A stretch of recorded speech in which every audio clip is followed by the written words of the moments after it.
Bonsoir. Le Sénégal, notre pays, traverse l'un des moments les plus sombres, les plus inquiétants, les plus lourds d'incertitude de sa jeune vie de nation indépendante. Depuis quelques années, les événements malheureux et douloureux se sont succédés à un rythme effrayant, avec leur lot de morts, d'emprisonnement arbitraire, d'assassinat, j'allais dire, d'emprisonnement arbitraire, de blessés, mais également de dégâts matériels. Tout ceci, chers compatriotes, est dû exclusivement à la boulimie de pouvoir d'un homme et d'un seul, à qui le peuple sénégalais a tout donné, puisqu'il lui a permis, parmi 17 millions de Sénégalais, de pouvoir exercer 2 mandats présidentiels consécutifs. Tout ceci est dit à la boulimie du pouvoir de cet homme, qui ne lésine sur aucun moyen illégal pour réprimer son peuple. Instrumentalisation de la justice ou de quelques magistrats pour procéder à des arrestations arbitraires et en masse. Usage excessif de la force régalienne par les forces de défense et de sécurité, la police et la gendarmerie, mais plus inquiétant encore, par des milices privées à la solde du régime et directement certainement de la présidence de la République. Ceci nous a amené à une situation de quasi-chaos. 29 jeunes Sénégalais ont perdu la vie récemment, exécutés à bout portant par des tirs provenant des forces de défense et de sécurité, et certainement également des milices qui sont devenues des supplétifs des forces de défense et de sécurité. Je voudrais commencer ce propos par présenter mes condoléances aux familles des victimes. Je suis extrêmement attristé, et tous ceux qui sont autour de moi nous sommes extrêmement attristés de cette situation, profondément. Personne ne peut mesurer notre douleur face à ces jeunes à la force de l'âge qui n'ont fait que revendiquer des droits sur la base d'une autorisation constitutionnelle à manifester dans ce pays et qui sont retrouvés à la merci de forces de défense et de sécurité qui ont fait un usage injustifié, inapproprié, disproportionné à des armes létales pour en abattre quelques-uns. Rien, absolument rien ne peut justifier ça. Aucune excuse ne peut être trouvée à ces forces de défense et de sécurité. Je suis profondément attristé et je présente une fois de plus mes condoléances à mon nom, au nom du parti dont je suis le président, au nom des millions et des millions de Sénégalais, tous meurtris par cette situation, à ces familles éplorées, et leur dire que nous partageons votre douleur. J'aurais aimé pouvoir me déplacer et venir vous voir chacun dans son foyer, comme je l'avais fait après les événements de mars 2021 pour vous présenter mes condoléances. Mais ma mise sous résidence surveillée, sur des bases totalement illégales également, ou sans aucune base légale, ne me permet pas, pour l'instant, de vaquer à ces occupations et de pouvoir venir vous rendre visite. Le plus choquant dans tout ça, c'est que le président de la République, jusqu'au moment où je parle, c'est-à-dire 26 jours après les événements, n'a absolument pas daigné s'adresser à vous, parents éplorés, pour vous présenter ne serait-ce que des condoléances. Et encore moins s'adresser au peuple pour se prononcer sur ces événements. Ailleurs, pour un seul cas, le président de la République se prononce immédiatement pour condamner. Et la justice se saisit immédiatement de l'affaire pour ouvrir une instruction et procéder à des mesures immédiates. Ailleurs, lorsqu'il y a des bavures policières, ici on ne parle pas de bavure, on parle d'assassinat prémédité par des forces de défense et de sécurité, devenu une milice entre les mains d'un président de la République pour exécuter froidement le peuple sénégalais.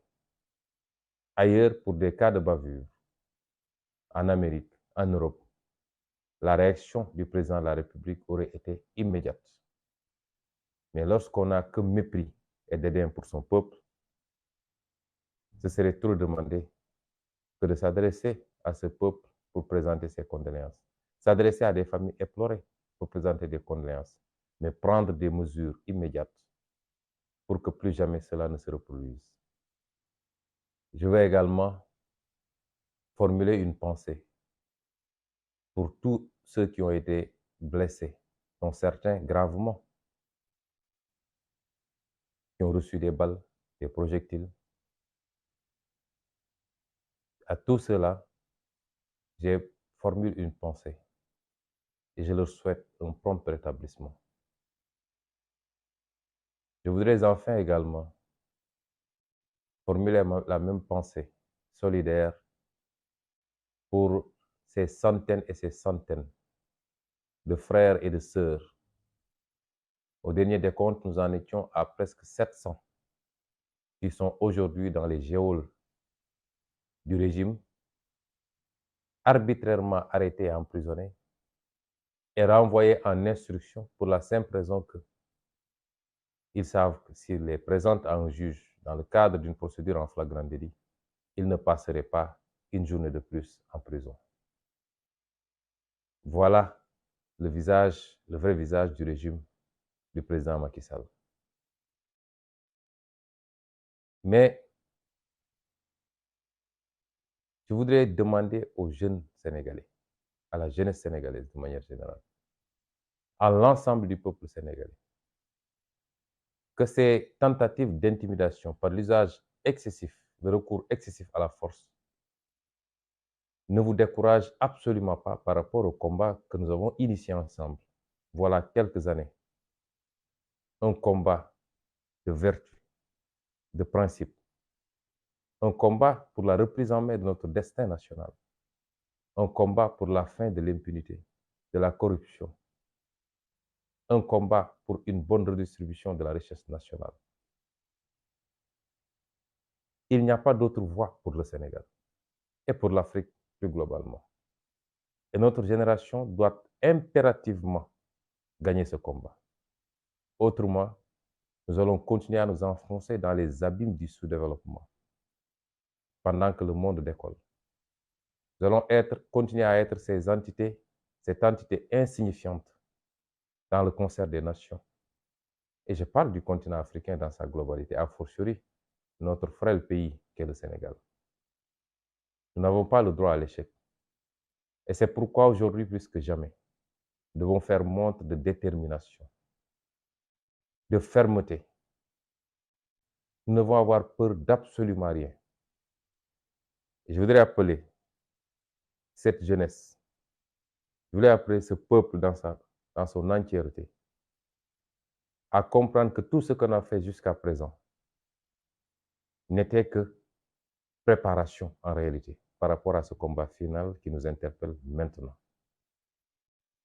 Nous avons 7 mois pour en finir avec un système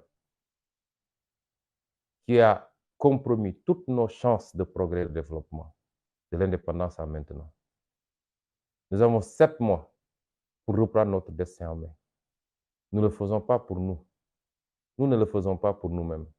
Nous le devons à nos enfants et nos petits-enfants. Et c'est pourquoi, impérativement, nous devons remporter cette dernière bataille, puisque jusqu'à présent, nous avons remporté toutes les batailles. Ce n'est pas le moment de flancher, d'hésiter ou de lâcher. N'ayez crainte, mais absolument pas, de quoi que ce soit. Je puis vous rassurer que la méthode du régime actuel a atteint ses limites. Une méthode faite de violence et de répression. Puisque les dernières en date ont permis au monde entier de découvrir le vrai visage du régime de Macky Sall. Et que des comptes lui sont demandés, lui sont réclamés de partout du monde. De toutes les instances, bilatérales comme multilatérales. Vous avez vu la réaction de la communauté internationale par rapport à ce qui s'est passé récemment au Sénégal.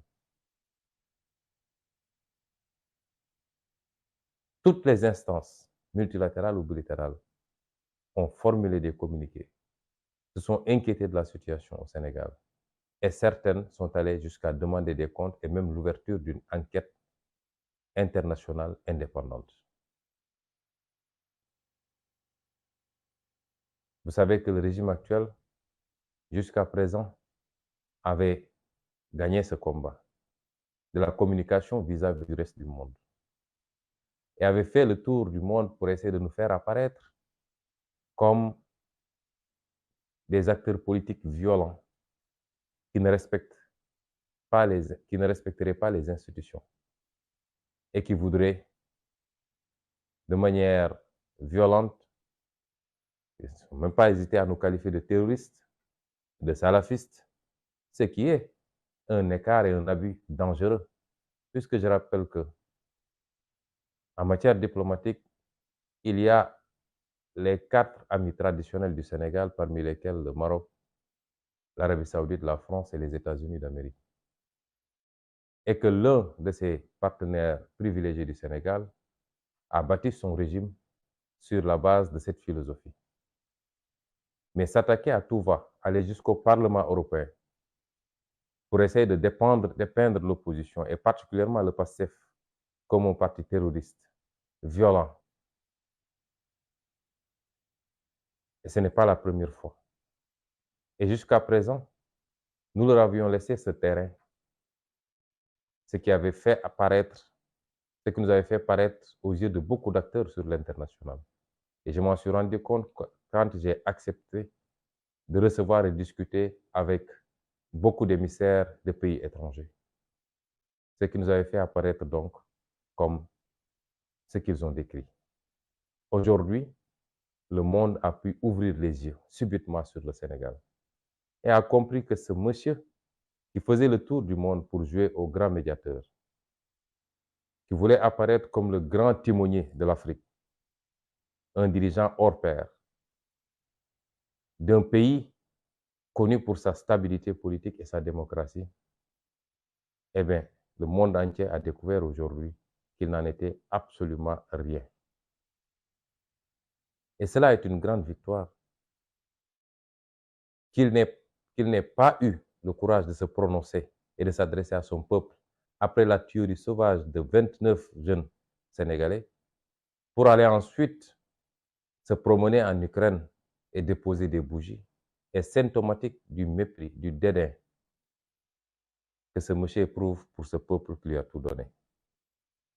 Et c'est pourquoi je dis à ces jeunes, n'ayez plus crainte de quoi que ce soit. Je puis vous assurer, au-delà des discours que vous entendez, que jamais plus le président Macky Sall ne sortira des milices dans ce pays pour s'attaquer à vous en cas de manifestation. Jamais plus. Je peux vous assurer que sa politique de répression carcérale a atteint ses limites parce qu'aucune de ces prisons aujourd'hui ne peut plus contenir des détenus politiques. Toutes les prisons sont pleines. Je peux vous assurer que ces forces de défense et de sécurité, qui ces dernières années ont été complètement dévoyées de leur mission pour être au service exclusif de la répression politicienne de Macky Sall, ils regarderont à plusieurs reprises avant de réprimer sauvagement et de tirer à bout portant sur vous. La peur est dans l'autre camp. Et ce qui en atteste, c'est que depuis quelque temps, même en pleine fête de Tabaski, il n'y a qu'un mot dans leur bouche et dans leur discours, c'est CPI. Parce qu'ils ont peur. Ils savent très bien la portée de cette plainte extrêmement bien faite, extrêmement détaillée et documentée. Ils savent la portée de cette plainte sur leur avenir. Ils savent très bien qu'ils ont été découverts, mis à nu, par rapport aux actes criminels qu'ils ont posés sur un peuple désarmé. Ils savent très bien qu'au-delà de l'image internationale désastreuse à laquelle qu'ils renvoient aujourd'hui à la communauté internationale, que ces procédures devant des juridictions internationales ou étrangères, parce que ça ne se limite pas à la CPI, que ces procédures iront à leur terme, s'il plaît à Dieu. Et c'est pourquoi il ne faut pas avoir peur. Nous devons continuer et finir ce combat. Chers compatriotes, le président de la République ou le président de l'Alliance pour la République a décidé de s'adresser à vous demain. Je veux vous prévenir, puisque nous avons une certaine classe politique qui pense que les méthodes politiques des années 80, 90 et même 2000 sont encore valables aujourd'hui, en 2023. Ils n'ont pas compris que le peuple sénégalais est un peuple lucide, mature, que personne ne peut manipuler aujourd'hui. Les deals et les combinaisons politiques d'une certaine classe politique, pour ne pas me répéter, qui après s'être retrouvés en sourdine et en coulisses pour élaborer des schémas qui tournent tous autour d'un seul impératif, c'est-à-dire comment invalider la candidature de Ousmane Sonko. Cette même classe politique, appuyée par une certaine société civile, s'est retrouvée au Palais de la République pour soi-disant organiser un dialogue national, dont le seul objectif, c'était comment faire pour écarter le président Ousmane Sonko de la course à la présidentielle de 2024. Et ce qui va se passer les prochains jours n'est autre que la pose du dernier acte pour finir ce complot contre ma candidature. L'Assemblée nationale va être convoquée certainement en procédure d'urgence pour faire passer ces mesures tendant à réhabiliter certains candidats et à tout faire pour exclure un candidat qui semble être le mieux placé aujourd'hui pour remporter la prochaine élection présidentielle. Le président de la République ou le président de l'Alliance pour la République, parce que celui qui va s'adresser à vous demain n'est pas le président de la République, mais le président d'un parti politique, c'est-à-dire l'Alliance pour la République. Ce président de la République, adepte de la violence, qui n'a pas réussi à réunir des maires de son parti et à leur donner injonction d'aller former des milices pour s'attaquer aux populations civiles, ce qui est une honte dans une république, une déchéance même. Le président de la République va s'adresser à vous demain. Il n'y a que deux hypothèses. Soit il déclare ne pas être candidat, ou alors il déclare sa candidature. Je voudrais anticiper sur ces hypothèses, parce qu'il ne faut pas qu'on se laisse endormir. Je le dis et je le réitère, c'est le prolongement d'un complot exclusivement pour écarter un candidat dont le système, dans toutes ses composantes, elles ne sont pas seulement politiques, ne veut pas aujourd'hui. Mais c'est une velléité d'écarter un candidat dont l'écrasante majorité des Sénégalais veulent. Il vous dira qu'il n'est pas candidat ou qu'il est candidat. Dans le premier schéma, l'objectif serait d'isoler totalement Ousmane Sonko et son parti. Parce que dès lors qu'il déclarera ne pas être candidat, dans sa conception des choses, ça lui donne la possibilité de relancer la persécution et l'exécution contre Ousmane Sonko et son parti politique. Puisque les gens, une bonne partie de ceux qui aujourd'hui sont dans la résistance, une certaine partie de ces gens-là, qui professent tous les jours que sa seule préoccupation, c'est le troisième mandat, sortiraient immédiatement du combat de principe que nous sommes en train de mener. Et certains Sénégalais, et peut-être une partie de la communauté internationale, se dira que dès lors qu'il a renoncé à une troisième candidature, le reste, on peut laisser passer. Et c'est cela le but de la manœuvre. Et ça passera par la relance de la machine judiciaire contre ma personne et une tentative d'exécution physique sur ma liberté en tout cas et politique sur ma candidature. Je voudrais dire aux Sénégalais que cela n'est pas acceptable. On a tendance à dire que le peuple sénégalais jusqu'à présent n'a jamais choisi, il a plutôt sanctionné. Nous avons une occasion unique de choisir. Tous les candidats qui remplissent les conditions, je ne parle pas des manigances judiciaires pour écarter un candidat, mais tous les candidats qui remplissent ces conditions doivent pouvoir aller à ces élections et laisser au peuple sénégalais et uniquement au peuple sénégalais le choix de choisir leur président de la République dans des conditions de paix, de stabilité, de transparence et de fair play pour tous les candidats. Et c'est pourquoi il n'est pas acceptable que toute cette machine soit mise en branle, que tous ces complots soient fomentés exclusivement pour écarter ma candidature. Quant à ma liberté, je voudrais rassurer tous les Sénégalais. Le président Macky Sall n'a aucune base légale pour m'arrêter et m'emprisonner. Il n'y en a pas. Ils ont prétendu avoir fait un jugement vicié de bout en bout, avec un juge complètement aplati qu'ils sont allés chercher à Oussouye, qui est apparenté à l'un des plus farouches faucons autour du président Macky Sall.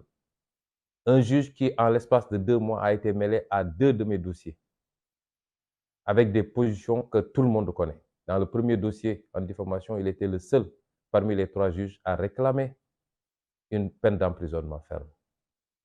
Et on revient 1 mois plus tard pour le nommer président de la composition qui devait juger l'autre dossier. Le monde entier sait que c'est une parodie de justice, qu'il n'en a absolument été rien d'un jugement digne de ce nom. Ils sont allés chercher d'Oussouye à 3 mois de ce procès. Et ce juge et une de ses assesseurs que nous connaissons bien, complètement à la solde du régime, a fait sa parodie pour aboutir à une condamnation qui fait du Sénégal la risée du monde. Vous accusez quelqu'un de viol et de menace de mort. En son absence, en l'absence de ses avocats, malgré son absence et celle de ses avocats, vous n'avez aucun élément pour le condamner des faits pour lesquels il était poursuivi. Vous l'acquittez pour aller inventer des délits qui n'existent nulle part dans un pays digne de son nom, dans une démocratie. Simplement parce qu'il fallait avoir une condamnation pour empêcher sa candidature. Qu'à cela ne tienne. Je voudrais simplement dire qu'au sortir de ce jugement, ils ont prétendu m'avoir jugé par contumace. Heureusement. Parce qu'aujourd'hui, le jugement par contumace, c'est comme s'il n'y avait pas eu de jugement.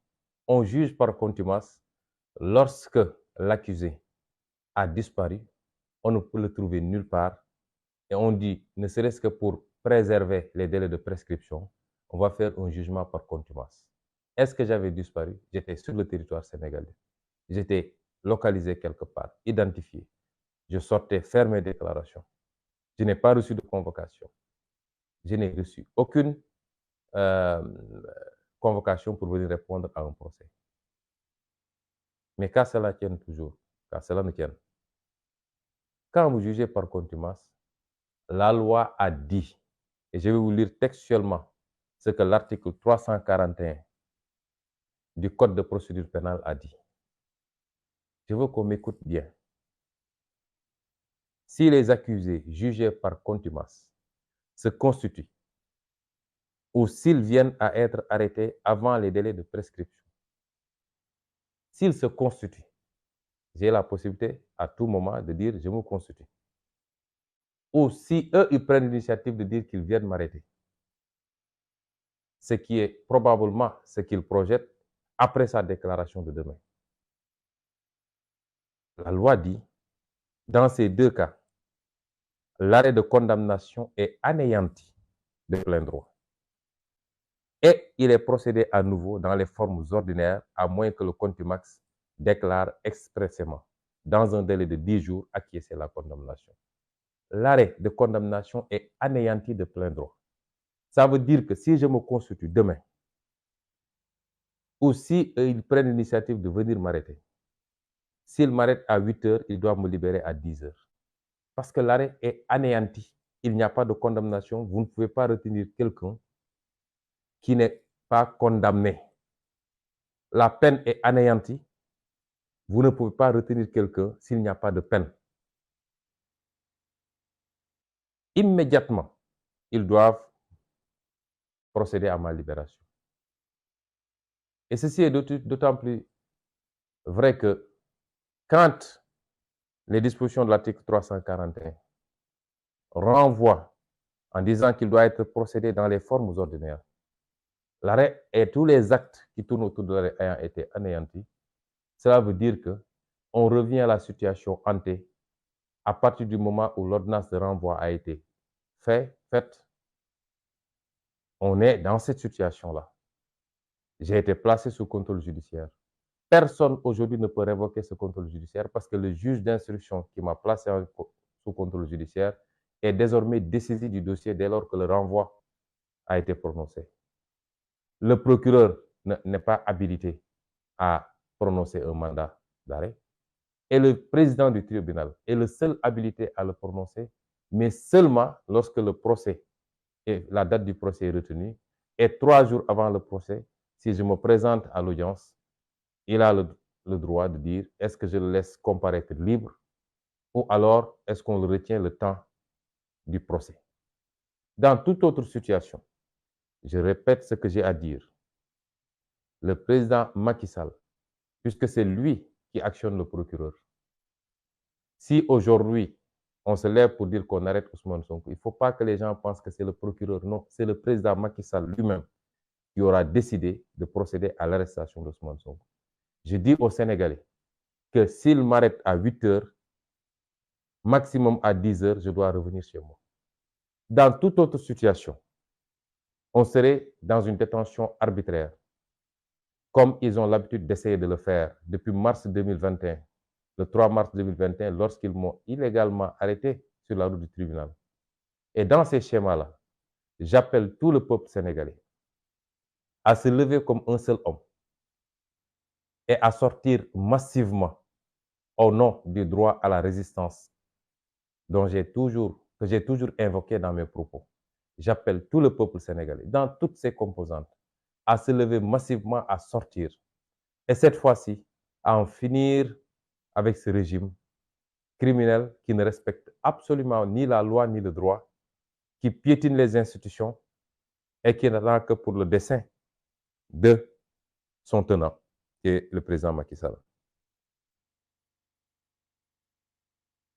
L'autre schéma, c'est que le président Macky Sall déclare sa candidature, ce qui ouvrirait un front apparemment plus vaste, puisque de l'avis de certains, la candidature du président Macky Sall est l'affaire de tout le peuple sénégalais. Certains pourraient être amenés à penser que la candidature de Sonko est l'affaire de Pastef, ce qui n'est pas le cas. Parce qu'aucun parti n'élit un président de la République. Aujourd'hui, les Sénégalais qui veulent de la candidature d'Ousmane Sonko et qui sont prêts à voter pour Ousmane Sonko, qui sont des milliers, voire des millions, ne sont pas tous de notre parti politique. Ils peuvent être des sympathisants. Mais c'est une question de principe. au nom des principes et des valeurs, au nom de la démocratie, devrions-nous continuer à accepter qu'un seul homme parmi 17 millions ait un droit de vie et de mort politique sur qui il veut, et à chaque élection présidentielle ait le pouvoir, en instrumentalisant une justice totalement aplatie, de dire tel sera candidat et tel ne le sera pas. Et c'est pourquoi ce combat n'est pas le combat de Pastef, encore moins d'Ousmane Sonko. C'est un combat de tout le peuple sénégalais. Mais dans cette seconde hypothèse où le président Macky Sall déclarerait sa candidature, je crois qu'il incombe à tout le peuple sénégalais de se mettre debout, de lui faire face et de dire non. Dans tous les schémas, le premier comme le second, nous avons l'obligation historique d'abréger, d'en finir avec ces méthodes de notre temps, qui coûtent trop cher à ce pays, en termes de vies humaines, en termes de dégâts matériels, en termes d'atteinte à l'intégrité physique de jeunes Sénégalais à la fleur de l'âge. Nous ne devons plus accepter cela. Et c'est pourquoi, si on doit mener un combat, il faut qu'il soit définitif cette fois-ci. J'en appelle donc à un sursaut national. Si je pouvais avoir un terme plus fort que le gatsa gatsa, je l'aurais utilisé en ces circonstances. Les jours et les semaines à venir seront cruciaux pour notre avenir. Il ne dépend que de nous, soit d'affronter notre destin, ou de baisser les bras et de laisser Macky Sall et son clan dérouler selon leur plan machiavélique. J'appelle le peuple sénégalais encore une fois à se mettre debout pour dire non. Et j'en profiterai pour lancer un certain nombre d'appels. Je lancerai d'abord un appel à notre armée, notre vaillante armée nationale. S'il y a un corps qui fait l'unanimité dans ce pays, c'est l'armée nationale sénégalaise. S'il y a un corps qui n'est jamais contesté ni critiqué, c'est l'armée nationale sénégalaise. Ceci est le fruit d'une tradition, d'une attitude, d'un comportement, certes loyaux, mais fondamentalement républicain. L'armée nationale a toujours été du côté du peuple sénégalais. C'est pourquoi ce peuple sénégalais est fier de son armée. Tant que vous êtes dans des tranchées en train de vous battre pour conserver, préserver l'intégrité nationale, vous êtes nos héros. Et vous avez notre soutien à tous, sans exclusive. Tant que vous êtes sur des théâtres d'opérations internationaux où vous défendez les couleurs du Sénégal, vous faites notre fierté. Mais n'acceptez pas qu'on vous implique dans le jeu politique intérieur. Ce n'est pas le rôle de l'armée nationale. Rappelez-vous de l'attitude, de la posture hautement républicaine de défense des intérêts du peuple du général Jean-Alfred Diallo quand il était à la tête de l'armée, après les événements ou au moment des événements de mai 68. Sa fameuse lettre adressée au président Senghor, où il lui intimait même l'ordre de ne pas mater le peuple, de revoir la taille de son gouvernement, de nommer des technocrates qui soient au service du peuple. C'est cela qui est attendu d'une armée républicaine, d'une armée du peuple sénégalais. Vous n'êtes pas une armée de Macky Sall. C'est le peuple sénégalais qui vous équipe, qui vous arme, qui vous paye vos salaires, qui vous paye vos uniformes. Ce que vous devez, vous le devez au peuple sénégalais. Aux dirigeants actuels de l'armée, je rappelle que vous avez un lourd héritage. Et l'histoire vous regarde et vous jugera. N'acceptez pas que le président Macky Sall, après avoir avili tous les segments, la justice, la fonction, la haute administration, tous les segments, qu'il s'en prenne cette fois-ci à l'armée pour vous faire jouer un rôle qui n'est pas le vôtre. Si je dis cela, c'est parce qu'on a remarqué depuis quelque temps que pour une quelconque manifestation, c'est l'armée nationale qui est sortie, mobilisée dans les rues et les ruelles de Dakar. Ce n'est pas le rôle de l'armée nationale. Aujourd'hui, en France, il y a des manifestations d'une extrême violence. On n'a pas encore vu l'armée nationale dans les 4 coins de Paris. Si c'est pour intimider les manifestants, ce n'est pas votre rôle. Certes, ma conviction demeure que jamais cette armée nationale ne tirera sur le peuple sénégalais. Mais elle n'a pas vocation également à intimider les manifestants en sortant. Et au surplus, l'armée nationale n'est pas outillée pour le maintien de l'ordre. Si on vous fait sortir pour garder des bâtiments publics, des lieux de pouvoir, mais de plus en plus même des magasins de grande distribution. Si aujourd'hui les jeunes fonçaient sur ces locaux, qu'allez-vous faire? Ouvrir le feu sur ces jeunes? Puisque vous n'avez pas des outils de maintien de l'ordre, vous n'avez pas de grenades lacrymogènes, vous n'êtes pas formé pour le maintien de l'ordre.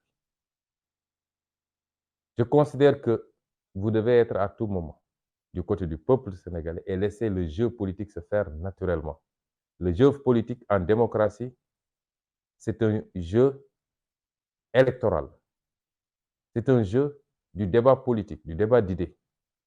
Mais lorsque une des parties foule du pied toutes ces règles pour détourner toutes les institutions et écarter les adversaires politiques, mater le peuple sénégalais, le jeu politique se prolonge sur un autre terrain, c'est-à-dire le terrain de la résistance qui est un droit constitutionnel. Si la majorité du peuple se lève pour résister et prend le dessus sur les forces de maintien de l'ordre traditionnelles, même si cette majorité du peuple voulait marcher sur le palais, l'armée ne doit pas l'en empêcher, mais doit plutôt l'accompagner. Parce que c'est la souveraineté nationale qui se sera exprimée. La souveraineté n'appartenant qu'au peuple, lorsque la majorité du peuple ne se reconnaît plus dans un régime et qu'il le démontre de cette manière, l'armée nationale doit être du côté du peuple. Et j'en appelle donc à cette armée nationale. Vous faites notre fierté. Nous voulons que vous continuiez à être ce corps qui est au-dessus de la mêlée, qui n'est là que pour le peuple sénégalais et qui va continuer à faire notre fierté. Aux forces de défense et de sécurité classiques, la police et la gendarmerie, transformées aujourd'hui en milices supplétifs du président Macky Sall, comme j'ai dit. Je voudrais les amener à revenir à la raison. Parce qu'ils n'ont pas été formés, outillés pour devenir des assassins. Et c'est ce que Macky Sall est en train de faire, de les transformer en assassins, en meurtriers. Si vous êtes dépositaire aujourd'hui de la puissance régalienne, si vous avez des armes, c'est pour protéger le peuple et non pas l'utiliser contre le peuple. Mais pire encore, je voudrais que vous compreniez que lorsque les choses vont dégénérer, vous serez les seuls à vous retrouver devant des tribunaux nationaux ou internationaux.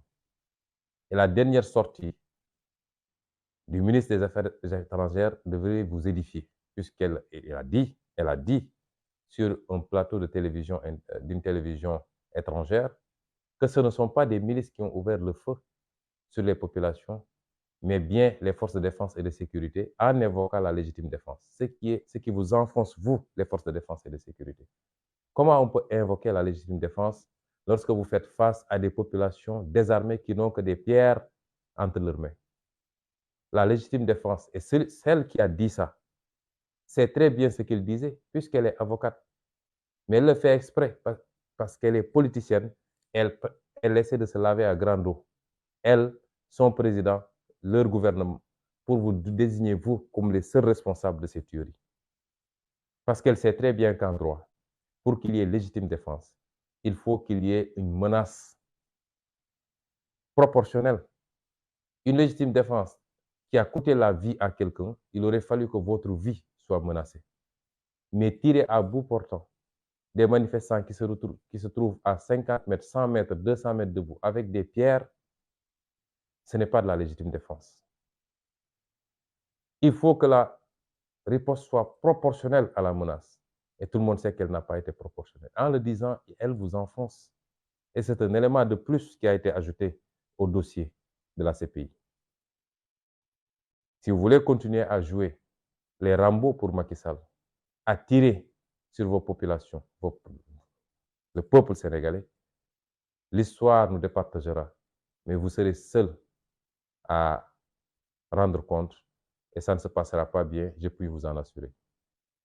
Redevenez des citoyens sénégalais, des patriotes. Comprenez que servir ne veut pas dire devenir des bêtes aveugles qui exécutent des ordres de manière irréfléchie. Ce n'est pas ça servir.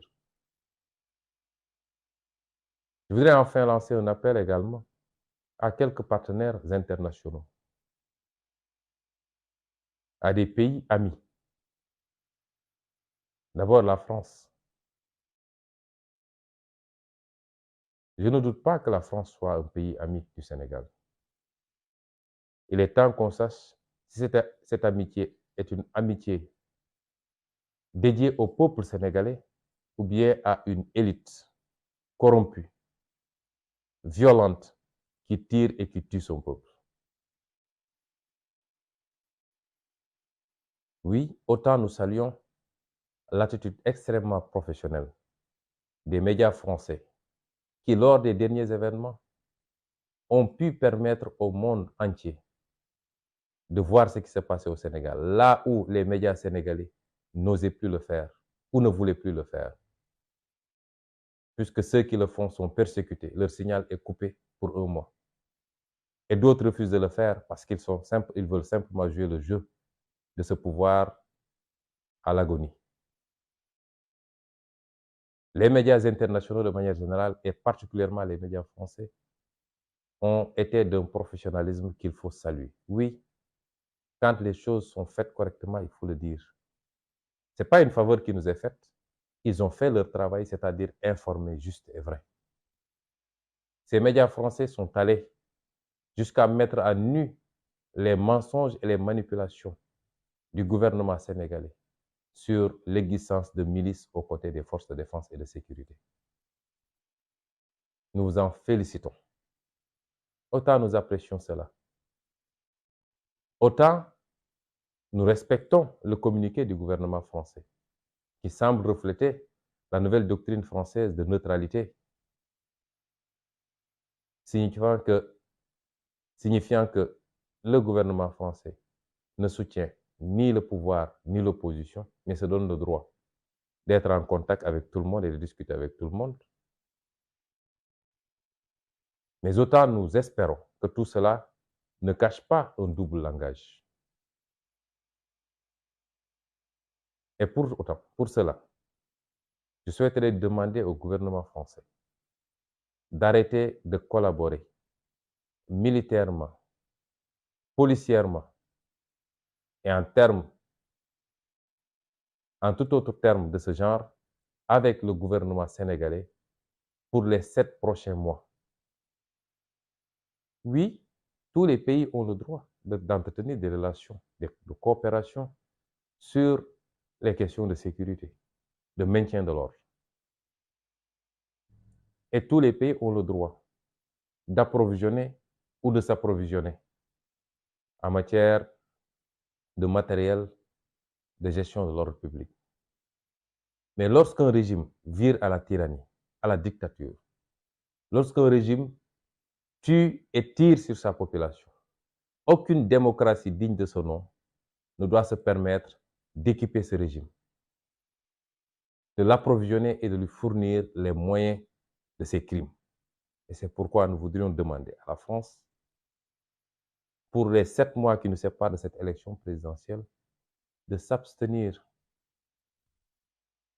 de tout approvisionnement en matériel de répression du gouvernement sénégalais, de s'abstenir d'envoyer des conseillers militaires, policiers ou gendarmes, particulièrement, aux côtés du général Moussa Fall ou du commissaire Yag, qui sont les exécutants froids de cette besogne, de cette base besogne de Macky Sall consistant à terroriser ces populations.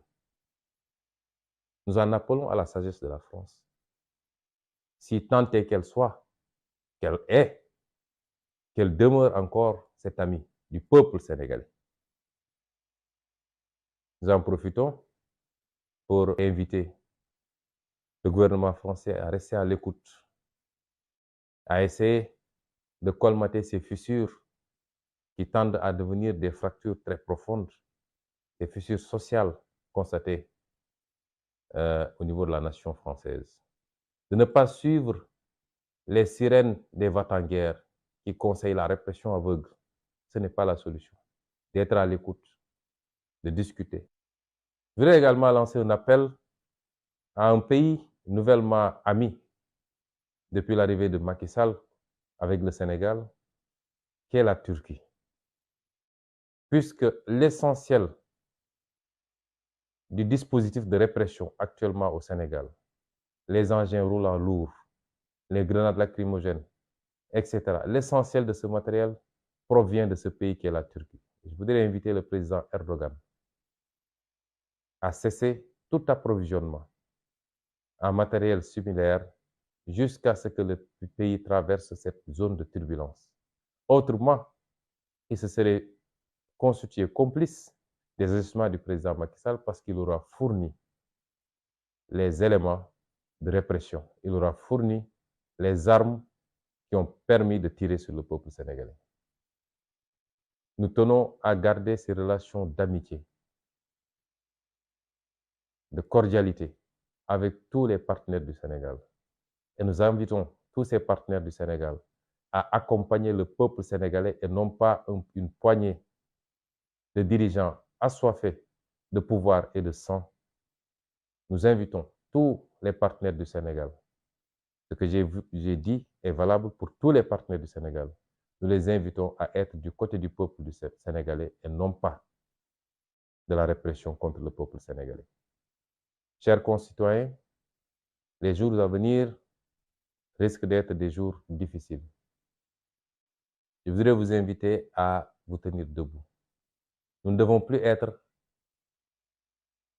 dans des postures défensives parce que jusqu'à présent, nous avons attendu que le régime de Macky Sall pose des actes pour réagir. Désormais, il nous faut agir.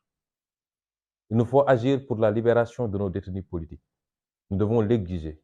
Nous devons sortir massivement dans les rues les prochains jours pour réclamer la libération de ces otages politiques. Nous devons sortir, faire face au régime de Macky Sall pour que cette détention administrative, qui est un crime en droit international contre ma personne, prenne fin le plus immédiatement possible. Nous devons sortir massivement pour affronter le régime Macky Sall et lui dire que ce ne sera pas à lui de choisir aux Sénégalais les candidats qui devront s'affronter pour la prochaine élection présidentielle, mais encore moins le prochain président de la République. Nous avons autant de raisons de faire face à ce régime agonisant. Et c'est pourquoi je vous demande, ne serait-ce que pour la mémoire de ces dizaines de jeunes, on en a une cinquantaine qui sont décédés aussi aujourd'hui, ne serait-ce que pour la mémoire de ces jeunes, nous n'avons plus le droit de baisser les bras. Je vous invite, pour notre intérêt, pour notre destin commun, pour l'intérêt de nos enfants et de nos petits-enfants, à ne pas baisser les bras et à rester debout pour terminer ce combat. Je vous remercie. Afrique Média, le monde, c'est nous.